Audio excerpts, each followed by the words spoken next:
N'oubliez jamais qu'il suffira d'une crise, politique, économique ou religieuse, pour que les droits des femmes soient remis en question. Ces droits ne sont jamais acquis. Vous devrez rester vigilante votre vie durant. C'est Simone de Beauvoir, c'est presque une tarte à la crème, mais c'est terriblement d'actualité.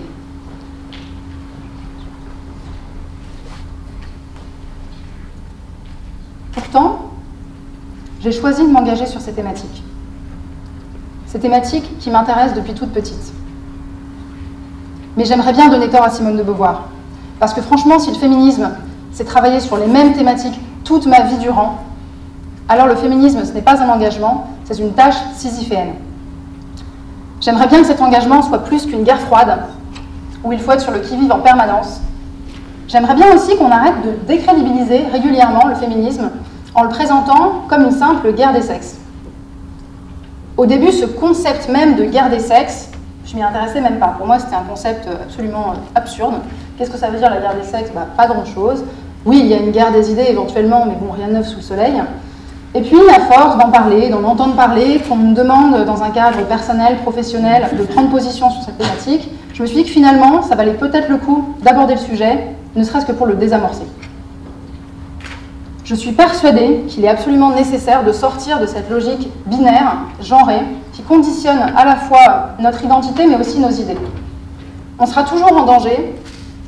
Cette guerre des sexes artificiels aura toujours un terreau fertile, tant qu'on continuera à s'identifier en premier lieu à notre sexe et à notre genre.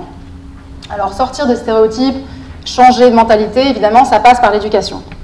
Ça passe aussi par des choses toutes simples du quotidien. Arrêter d'utiliser ces phrases, tous ces « vous les hommes, nous les femmes », qui ont l'air innocentes comme ça, mais ne sont pas tant que ça. Et je sais que c'est plus facile à dire qu'à faire. Moi-même, en étant engagée sur ces questions, il m'arrive encore régulièrement de dire des choses comme ah oui, non mais bien sûr que je sais faire deux choses à la fois, je ne suis pas un mec quand même, merci ».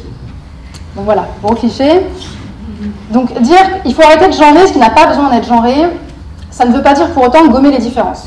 Alors je précise parce que ça aussi c'est une question qu'on me pose régulièrement et j'ai l'impression que cette peur de la guerre des sexes va avec cette peur de la fin du genre, qui pour moi sont tout aussi infondées l'une que l'autre, mais c'est important de dire que non, au contraire, il y a bien des sujets genrés qui au contraire n'ont pas été abordés pendant trop longtemps, qui ont été regardés avec un petit peu de dédain même. Je pense notamment à la douleur des femmes, ce qu'on voit actuellement avec l'endométriose qui toucherait 5 à 10% des femmes. Même d'une manière plus large, les règles, en fait, c'est encore un sujet tabou, on n'en parle pas suffisamment. Quand on est au bureau et qu'on a un mal à la tête, aucun problème, on va voir un collègue, est-ce que tu as un Doliprane? Super, ouais, merci. Quand on parle des règles, c'est un autre sujet. Et ça contribue au fait d'apprendre aux femmes, justement, à taire leur douleur, à ne pas en parler. Donc il y a des sujets genrés, il y a bien des différences, effectivement, dont il faut parler, mais il y a des choses qui n'ont aucune raison d'être genrées. Le courage appartient à tout le monde. La sensibilité appartient à tout le monde. L'action appartient à tout le monde. Et l'empathie appartient à tout le monde.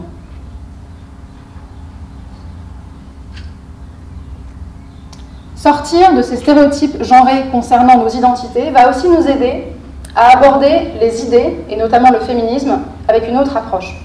Tout comme les femmes sont encore, à bien des égards, considérées comme l'inessentiel en creux par rapport à l'homme, ce dont parlait Simone de Beauvoir, le deuxième sexe, il en va de même pour le féminisme, qui est encore trop souvent, on en parle beaucoup par rapport aux hommes. Ce qui est quand même assez extraordinaire, parce que comme son nom l'indique, l'objet du féminisme, c'est pas les hommes. Alors ça ne veut pas dire que les hommes sont exclus, toutes les énergies sont bienvenues, mais c'est juste pas le sujet en fait. C'est aussi pour cette raison que, à titre personnel, je ne suis pas fan du terme égalité femmes-hommes. Pas parce que j'aime pas le concept d'égalité dans l'absolu, mais parce que, en tant que féministe, mon objectif n'est absolument pas d'être l'égal d'un homme et d'atteindre ces standards de masculinité qui, on le sait, bien souvent sont très toxiques. D'ailleurs, s'ils sont confortablement plus toxiques, ils le sont aussi pour les hommes. Ça, évidemment, ce sont des choses qui ne changent pas très rapidement, on est sur du long terme.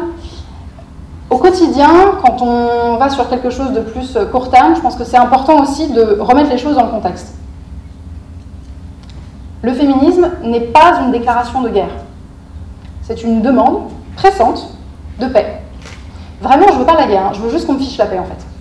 Je veux qu'on me fiche la paix avec mes choix, pouvoir faire ce que je veux, être qui j'ai envie d'être, faire ce que j'ai envie de faire, peu importe mon genre, arrêter d'être mise dans une case en permanence. J'aimerais aussi qu'on me fiche la paix dans la rue, que je sois en mini-jupe ou en doudoune, J'aimerais qu'on me fiche la paix parce que j'ai mieux à faire en fait qu'être en vigilance constante toute ma vie durant. Et dire que j'ai mieux à faire ne veut pas dire que je vais me laisser faire. Je crois qu'on vient de vivre une période de prise de conscience que j'espère historique, avec l'élection de Donald Trump déjà, qui a donné lieu partout dans le monde à des successions de Women's March, plus récemment les mouvements MeToo, Time's Up, qui ont montré que non, on ne va pas accepter ce qu'on a accepté trop longtemps. Donc je ne parle pas d'une paix de bisounours, mais ce n'est pas une attaque non plus. À titre personnel, je me suis rendu compte au fil des dernières années que désamorcer le conflit, c'est aussi quelque chose qu'on peut faire à un niveau individuel. Et finalement, ça revient à prendre soin de soi. En 2015, j'ai monté une entreprise féministe. En 2016, j'ai commencé à prendre la parole régulièrement sur ces thématiques.